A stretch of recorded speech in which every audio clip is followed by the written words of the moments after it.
Do you know why we have 435 members in the House of Representatives? Isn't it in the Constitution or something? No! How about this? Do you know how many members were in the very first House of Representatives? Wasn't it 435?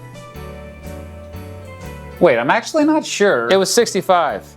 The very first House of Representatives in 1789 had just 65 members. Only 65? Why? Well, House representation is apportioned by population, and in 1789 the population of the United States was roughly 3.9 million people, which produced a representation ratio of about 1 representative for every 30,000 constituents. So the House was much smaller, but representation was actually closer to the people? Exactly, and that was intentional.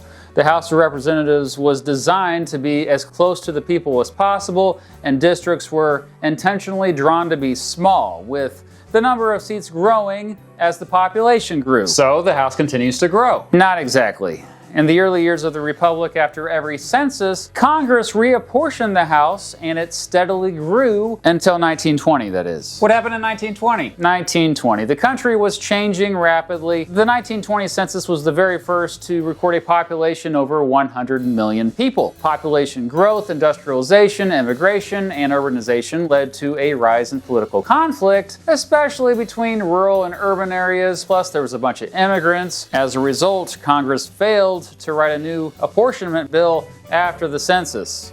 So, Congress just gave up?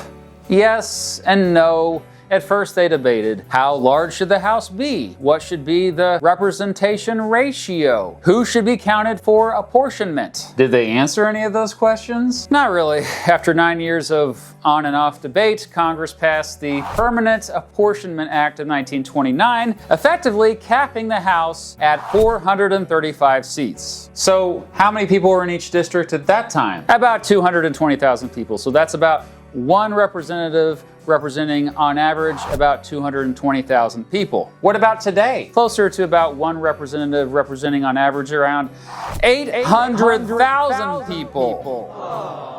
Wow. No wonder it's so freaking hard to reach my rep. They have so many people to speak with. Yep. You keep using that word, apportionment. What does that actually mean? Apportionment is basically the process of dividing up seats in a representative body. In our case, we're talking about the House of Representatives based on population. Okay, so it's how the House Representatives are divided among the states? Correct. Every 10 years, the federal government conducts a census. Based on that count, House seats are apportioned to the states, but the total number of seats doesn't change. Right, because the House is capped at 435. Okay, meaning if one state gains a seat, another one loses one. Yep, the Constitution guarantees that every state gets at least 1 representative, and the remaining seats are distributed using a mathematical formula called the method of equal proportions. And then the districts get drawn. Yes, but by the states. The federal government handles the census and apportionment. State governments handle district boundaries. So basically, apportionment decides how many voices a state gets. Yes, and districting determines how those voices are arranged. And as the population grows, but the House stays fixed, representation is diluted. Each representative not only serves more people, but larger areas and increasingly complex constituencies. Why does dilution matter? Because representation is the primary mechanism of self-government? What does that mean? Representation is essential for self-government. It performs 3 functions. First, communication. Representatives listen to their constituents and relay information between the people and the government. Second, power. Representatives carry the authority of their districts into Congress. They write the laws that we all live by. Third, responsibility. That power must be exercised carefully within constitutional limits and with accountability to the people. So when districts get too large, access declines. And when access declines, accountability weakens, which shifts power away from us, the people, right, and toward leadership structures, bureaucracies, and the executive branch. So, representation isn't just about numbers, it's about equality, man. Every American deserves equal access to the tools of government, and that tool is primarily representation. Without it, self-government becomes distant and abstract.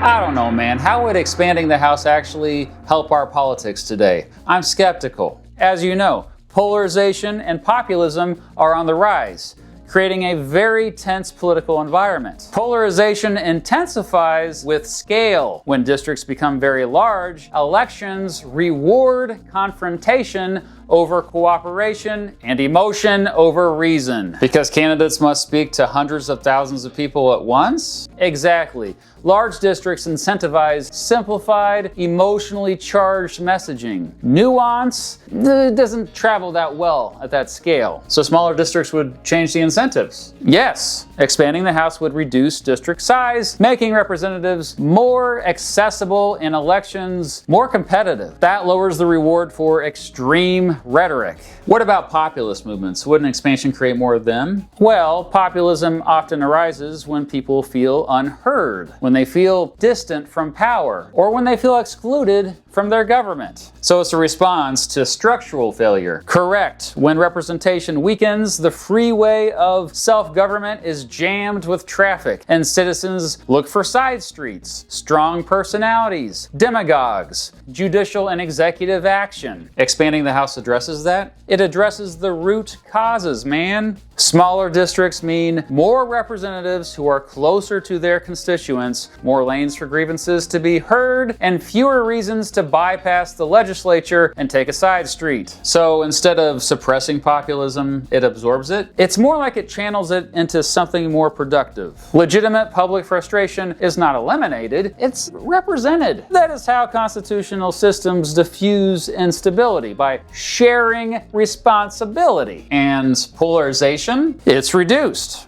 More seats mean more ideological diversity within parties, fewer winner-take-all contests, and less dependence on nationalized political identities. So expansion doesn't weaken democracy. No! No, in fact, it strengthens it. It releases the pressure of populism and empowers self-government. Now, do we need a constitutional amendment to expand the House? Nope, just a simple bill. Really? Meaning Congress could just change it? Yes. In fact, the 2030 census is fast approaching, and with political polarization on the rise, it would be a great time to release the pressure and share power back with the people. Dang. So what can people like me do to help? Well, you can start by demanding clarity from your representative. Write your representative and ask them where they stand on uncapping the House and representation ratios. Call them if you have to. How can I do that?